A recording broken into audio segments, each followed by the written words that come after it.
Welcome to Pet Pals. I'm Dee Dee and this is Randy, and we are going to bring you some adoptable pets that are available at Frederick County Animal Control on Rosemont Avenue. Our first guest is Mia, and Mia is a 6-year-old domestic short hair, mostly white with black kitty, as you can plainly see. She has beautiful yellow eyes and she has been declawed.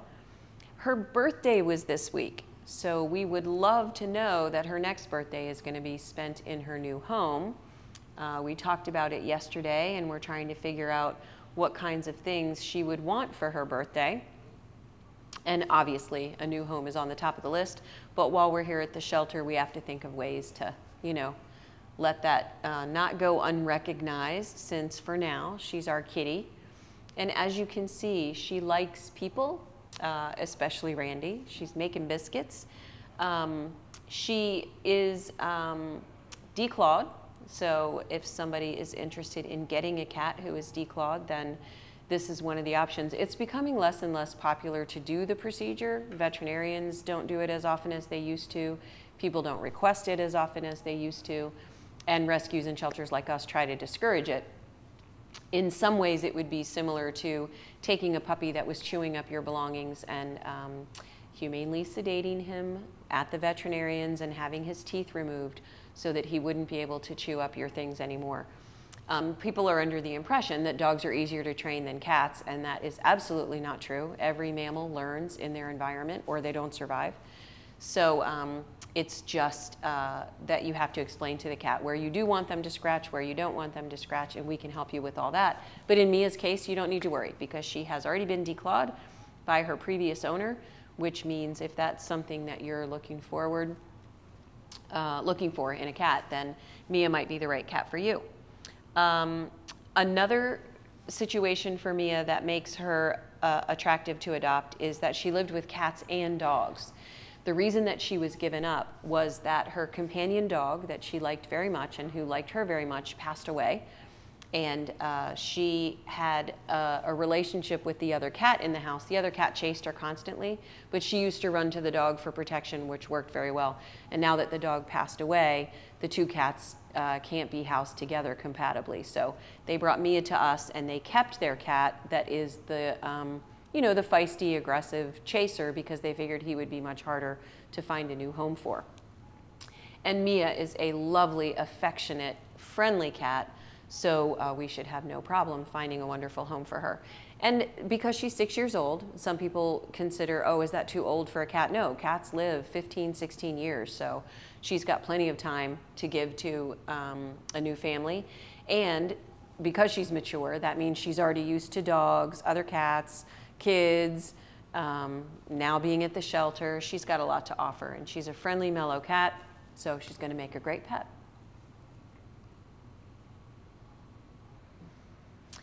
We are back with Little Bit, and Little Bit is a classic brown tabby, young, 1.5 years old, looking for a new home. And as you can see, very affectionate, loves to be handled. And we take care of spaying and neutering, microchipping, starting on vaccinations before you adopt. The story for Little Bit was that when people drop off cats to us, we ask them a lot of questions. What kind of litter do they like? What kind of food do they eat? What vet care have they had? More a lap cat or an independent cat?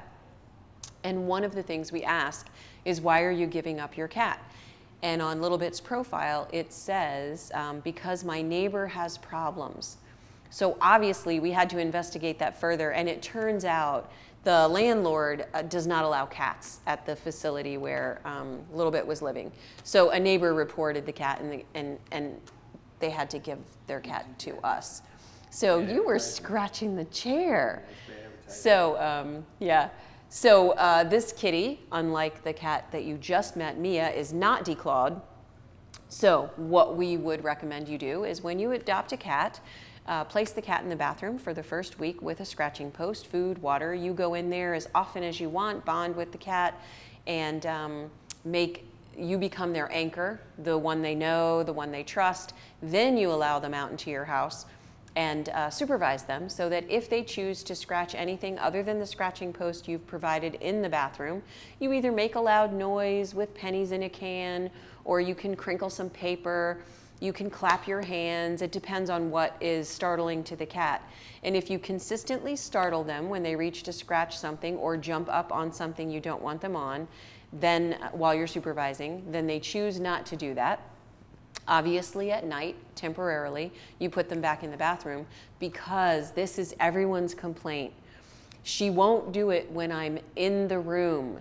That is because you have taught the cat that if you are in the room, you will care, and if you are not in the room, you won't care. The way to prevent that is always supervise your new cat by keeping them in the bathroom when you're not there until you know that they avoid doing the things you don't like. It's really very simple. So Little Bit is a 1.5 years old, brown tabby short hair, looking for a new home at Frederick County Animal Control.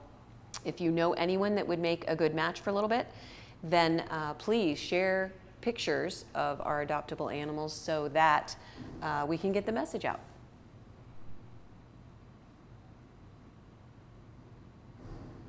We are back with Quincy, and Quincy is an 8 to 10 month old male kitten, and we would call him a domestic medium hair because although he has average length hair all over his face and body, his tail's very fluffy.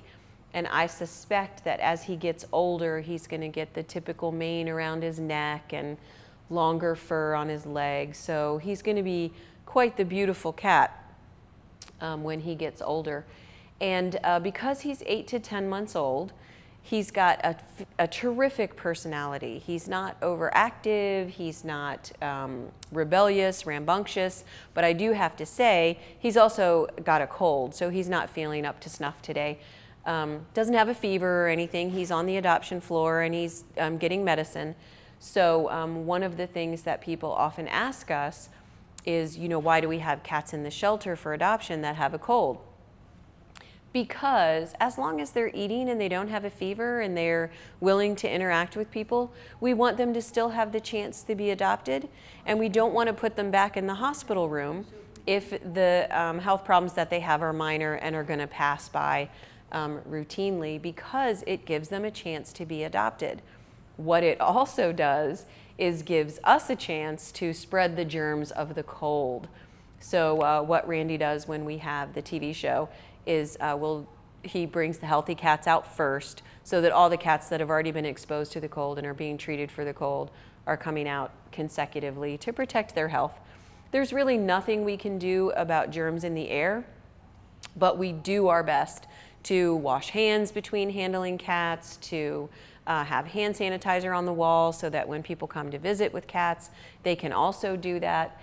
And so if you are interested in adopting a tiny kitten, we have about 80 of them in foster care getting ready to be big enough to be spayed and neutered so they can come in and be adopted. But if you have a big heart and you can take a teenager kitten, then this may be the kitten for you. We are back with Java, and Java is a female tortoiseshell cat. She is 3 or 4 years old, and she was given up because her owners developed allergies. She is tortoiseshell, and that is one of the most popular cat colors as far as searching for beauty goes. She is quite lovely. Tortoiseshell is, as you can see, it looks a lot like tortoise rim glasses. It is black and orange swirled together, and it is most commonly in female cats. So you can usually depend on the fact that tortoiseshell cats will be girls. She has a lot of experience because she's 3 or 4 years old, living in a family, using her litter box, playing with people. And so we do have a profile on her, which means the previous owner told us all kinds of things like foods she likes and what type of litter box she liked and things like that. Sometimes people feel better adopting a cat that was owned previously by someone that we know so they can have answers to all those questions. And in some cases, like our first guest, Mia, we even know their real birthday. So sometimes people feel better doing that. Sometimes people prefer to take in a stray cat, knowing that they're taking a cat that has lived outdoors, probably had some experience with dogs, cars, that kind of thing. One of the things about cats that go outside is that they are exposed to all of those things and at risk, and it is true that cats that go outside tend to live a shorter time. So we recommend indoor cats like this one, if at all possible. But if you have questions about acclimating a stray cat to become indoor only, or if you have questions about allowing a cat outside, please call us before you do it and we'll talk to you about the how-to, because there are also situations where people keep cats outdoors in barns, and those cats usually are not friendly to people, not litter trained, and wouldn't be able to acclimate to indoor only like this girl can. We are back with Tiger, and Tiger is a lovely cat, very affectionate, sweet. He's a little nervous, but he really likes people. But he is my favorite color of cat. This is called Flame Point, and for those of you who care, it is a red tabby cat with a Siamese gene on top of that, which means that his red tabby markings can only appear on his face, tail, and ears, and he also has the blue eyes of a Siamese cat. He also has long hair, which makes him quite lovely. This is a very popular color in Himalayan cats, which is originally a cross between a Siamese and a Persian. So he may be part Himalayan, but he does not have the squished in face. And basically none of that matters because he's beautiful and friendly and wonderful, and he had quite the adventure this weekend. We went to Brunswick Public Safety Days, and Tiger got to go along. And as they do every year, they had a helicopter land, and it was quite the experience. Canopies tipped over, tables tipped over, papers went everywhere. So Tiger was comforted by a very nice lady after the helicopter landed, and she convinced him that it was not the end of the world and that everything was going to be okay, and he came back to the shelter and settled right in. But it is important to remember that cats are preyed upon by larger animals, so when something frightening happens, they do often go to the worst conclusions. So as we talked about earlier, we do recommend taking home a new cat and putting them in the bathroom so they can find out your house is safe before you allow them to explore everywhere. And obviously, if you are considering a longer-haired cat, then you want one like Tiger, who's very affectionate and amenable to being brushed, because that makes the care of his lion coat much easier if they enjoy the attention and grooming that it takes to keep them looking their best. If you think that Tiger would make a good match for you or someone that you know, then let us know, because I think he'd pretty much make a good match for anyone who likes cats, because he is just beautiful and a very sweet little boy. We are going to take a break and be back in just a few minutes with some adoptable dogs that are available at Frederick County Animal Control.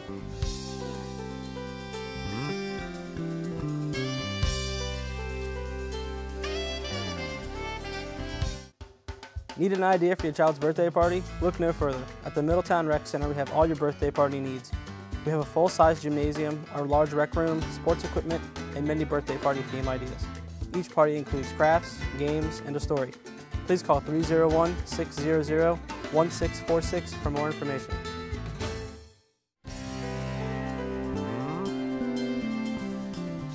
Welcome back. We are back with some adoptable canines from Frederick County Animal Control, and our first guest is Maverick. And Maverick is a half lab, half poodle. Some people call them labradoodles, but that leads you to believe that it's a purebred dog, which it is not. It is one parent, a Labrador Retriever, and one parent, a poodle, and in this case, a standard poodle. That's why he's going to be big. He is only 6 months old.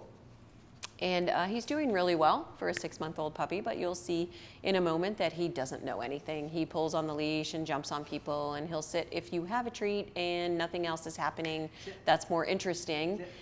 He might do it. So Maverick is going to make somebody a wonderful pet. And you might say, why in the world is a Labradoodle at the animal shelter?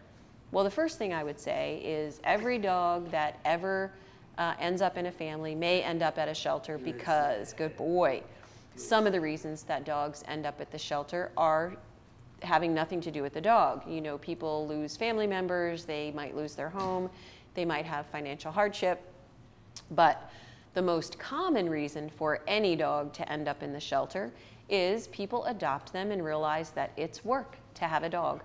And what happened in this puppy's case is that they purchased the puppy and they crate trained him. He is house trained, which is great, but he chews up things, so they have to leave him in the crate when they're not home.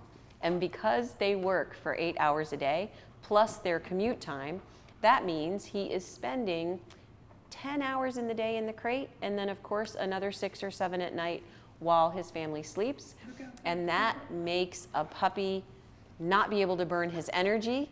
And you have to think about, if you work 8 hours plus commute time, plus sleep time, plus meal time, you probably have about 3 or 4 hours left in a day to spend with your dog. And if your dog is a puppy, it just won't be enough. They need more than that.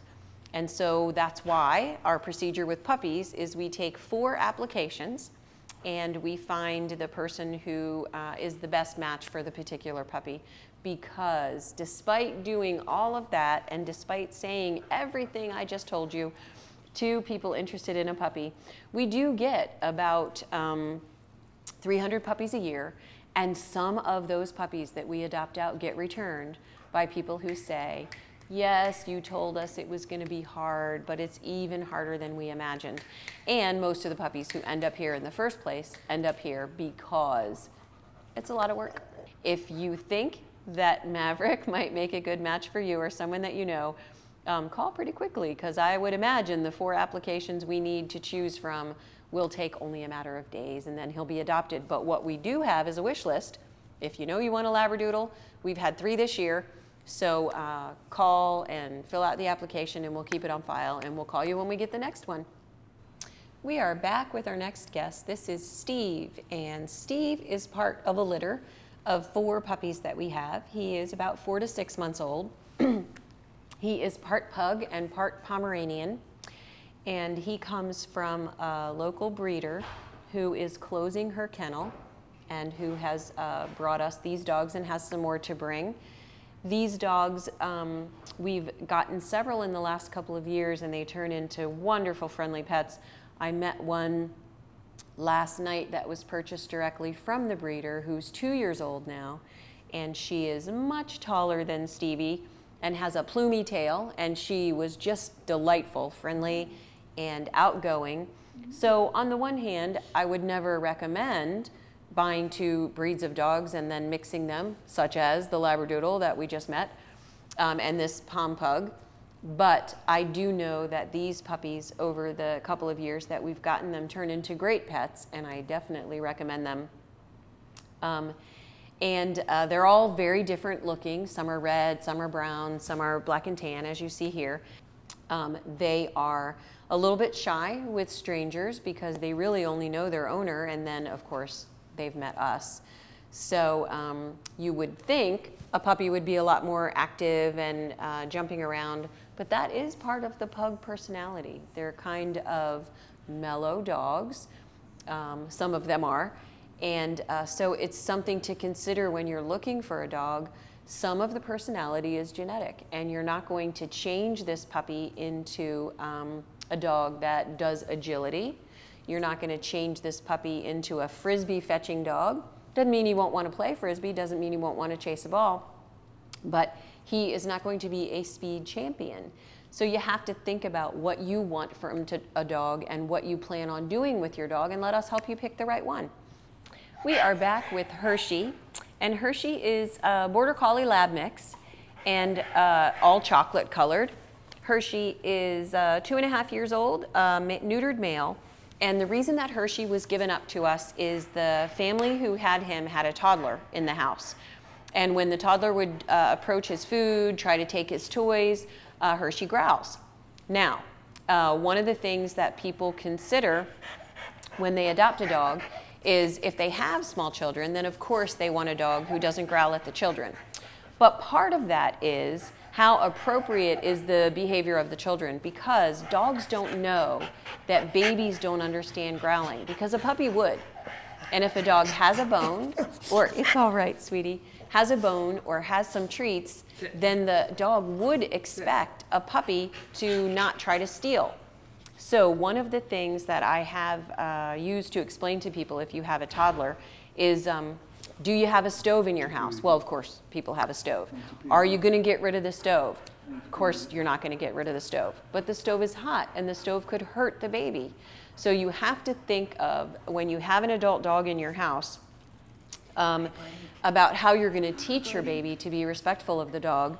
And that allows the dog to be comfortable with the baby, that the baby's not going to steal or pinch him or climb on him or, you know, bop him with some toys. Very good.